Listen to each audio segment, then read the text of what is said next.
Am I the jerk for leaving a party early? So recently I went to a party with my partner. I do have social anxiety and have told him this since we started dating. I also remind him quite often about my struggles with it. I have had it since I was a child, and larger social settings can be really hard for me. Everything was fine when we got to the party, which included all of his friends and family. When I got there, I was talking with some of his friends that I know. At some point, I ended up alone, which I was fine with. I was just chilling, letting everyone converse and sitting, enjoying my drink. After a while, my boyfriend saw me sitting alone and multiple times would look at me and continue talking to his friends. I want him to have a good time and enjoy himself, so I did not want to bother him and hang on to him the whole time. I was trying my best to give him his space and converse with some people I knew. After a while of sitting alone, I started to feel weird and told him I was going to leave. He kind of kept talking to his friends, so I just picked up my stuff and left pretty abruptly. I did not say goodbye to anyone because I was on the verge of tears and did not want to cause a scene or start crying in front of everyone. My anxiety was through the roof, and I couldn't hold back the tears because my emotions were so overwhelming. Am I the asshole for walking out and not saying goodbye to anyone?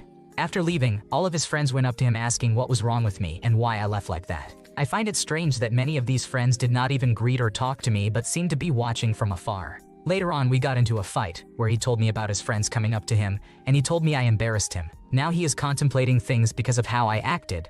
I couldn't help but notice his friends always include their girlfriends and are very attentive, whereas whenever we are in social situations, he seems to forget about me. It's clear that both of them need to communicate much more effectively if they want this relationship to work out. When at social gatherings, especially important ones, having a plan ahead of time can prevent situations like this from happening. It's normal for people not to approach someone sitting alone, and for him to be more considerate, he should have included her in conversations, knowing her social anxiety. Considering ending the relationship over this seems like an overreaction. They both need to compromise and plan better for social events. Am I the jerk for telling my sister I hate taking care of my baby brothers? 3 weeks ago, my parents, who are 41 years old and 53 years old, welcomed my twin baby brothers, Jonah and Isaac, into the world. They are the sweetest bundles of joy, but were absolutely oops babies because of my parents' ages. Ever since the birth, my mother has been unavailable when the twins need something, either in the bathroom or too busy with whatever she's doing to tend to their needs. She is a stay-at-home mom, so it is not work-related. My father is never home, and my sister, Navia, who is 17 years old, is too busy planning her wedding to help me with anything. She is in a state of mania and breaking down mentally because I do not think she even loves the man she is engaged to. This leaves the babies to me. It was fine the first few days it happened. I understand that healing from birth is difficult and that postpartum depression is a thing, but it does not feel fair that these responsibilities keep falling to me. This Sunday, at 6 in the morning while we were all getting ready for church, it fell to me to wake the twins, feed them, wash them, change them, and get them dressed. I also had to load them into the car. I hardly had time to get myself ready while my family was yelling for me to hurry up and get in the damn car. Libby, thanks Dad. I am 15 years old. I also have marching band responsibilities. I do not have the mental bandwidth to deal with this. Today my sister and I were having lunch while talking about wedding planning. She is getting married to our pastor's son, who is 19 years old, so it is a big deal. We were bantering and debating floral arrangements. She was having one of her better mental health days when all of a sudden we heard the twins start crying. They screamed and cried, and I just sat flipping through magazines before I noticed my sister staring at me. The interaction went something like this. Me. What, Navia? Navia, a bit annoyed. Aren't you gonna get that? Me. Get what? Navia. The twins. Duh. I do not know what came over me, but I groaned and yelled that I hated being the boys' live-in nanny instead of their sister, and that I could not understand why mom cannot take care of them herself. I ranted for a while. I said I hated not being able to get sleep or even take care of my own needs because I had to watch out for the boys first. Navia got a nasty look on her face and told me I was an ass for trying to make mom's life harder than it needs to be, and that I should be overjoyed that our parents have bestowed me the blessing of taking care of our brothers and being able to bond with them while they are still young. I asked her that if it was such a blessing, why could not she help out? This made her just get angry with me and walk away. It has been a few hours, and my sister still has not talked to me. It is very clear to me that she has been avoiding me. So am I really that much of an asshole for not wanting to take care of my brothers? You haven't done anything wrong. You're 15, and it's not okay that your parents are dumping the responsibility of 2 3-week-old babies on you. If their ability to care for these extra children relies on the unpaid labor of a teenager, they shouldn't have kept those kids. Also, your sister's hypocrisy is staggering. If she thinks it's such a blessing, she should be doing just as much work, if not more, because she's older. Please either talk to a wider family member you can trust, an adult outside your family, or your school guidance counselor, because what is happening here isn't okay on any level. Am I the jerk for wishing happy birthday to the person who liked me in high school? When I, a 20-year-old female, was in high school, I met Jason, a 21-year-old male who quickly became a friendly classmate. He introduced me to his friends and helped me settle in after moving due to my dad's job. Although I saw Jason as a friend, he developed feelings for me. When he confessed, I kindly declined but agreed to remain friends. Afterward, we got busy with exams and went to different colleges in different cities, losing touch as Jason wasn't active on social media. About a year later, during my summer break, Jason unexpectedly called me and asked to hang out. Curious and bored, I agreed. We met at a cafe where he eventually revealed he had a girlfriend, which surprised me. I asked if she knew about our meeting, and he confirmed she did. He then proceeded to boast about her beauty, so I asked to see a picture. I noticed she had a similar aesthetic and haircut as me, even after I highlighted my hair red. Jason proudly mentioned he showed my picture to his girlfriend and asked her to copy my hairstyle, which disgusted me. I left soon after, ignoring Jason's subsequent texts. A year passed without contact until Jason created a new Instagram account and sent a friend request, followed by apologies for his past behavior. He claimed he had matured and apologized to his girlfriend, who forgave him. Despite my doubts, I accepted his follow request with the condition he not unnecessarily contact me. On my birthday, Jason called to wish me well, and I thanked him briefly. When his birthday arrived, I politely replied to his Instagram story, but I avoided further conversation by leaving his message on scene. Recently, I received a furious call from an unknown number who turned out to be Jason's girlfriend. She blamed me for ending their relationship, alleging Jason still had feelings for me, and they had fought after he called me on my birthday. He promised to cease contact with me, but after I wished him on his birthday, he broke up with her to sort out his feelings. She criticized me harshly, calling me the cause of their breakup. While I'm relieved she left a toxic relationship, I feel guilty for keeping contact with Jason. Am I the asshole? You did nothing improper. It's not your fault they broke up.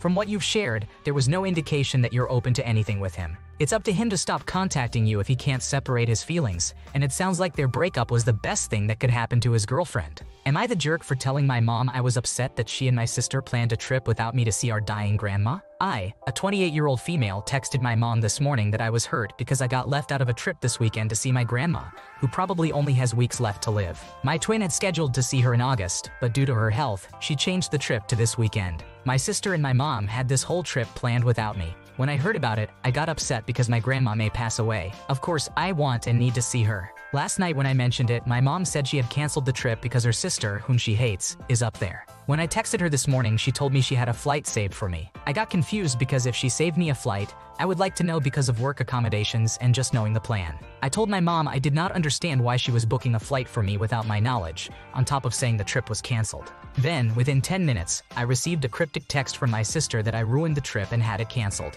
Her text read, "Because of you, Mom is canceling the trip because you are a child and got your feelings hurt. If something happens to Grandma and I didn't get to see her, you are dead to me. I want you to know that. Actually, I'm just going to block your number because I don't want to deal with you and your shit." I never asked my mom to book me a flight. I just wanted to join the trip. After all of this, I decided to go by myself to see my grandma instead. I let my mom know, and then her sisters started texting me, telling me how insensitive I was to see grandma in such a weak state of mind and that I could not come.